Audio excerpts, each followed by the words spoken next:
সুন্দর আমাদের সবকিছু হয়েছে, কিন্তু আমরা এখন কার্যক্রমে যাব। একটা সতর্ক করি, সেটা হলো যে ইতিমধ্যে কয়েকটা মোবাইল হাতে মানে প্রত্যেকে হাতে মোবাইল মানি ব্যাগ আপনার সযত্নে রাখুন। এর মধ্যে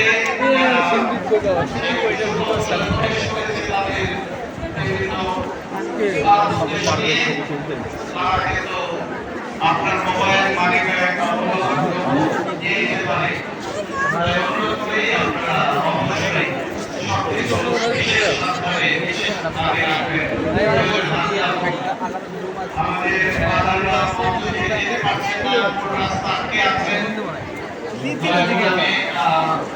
আমাদের যারা ভলেন্টিয়ার সাহায্য করুন। কোন রাস্তা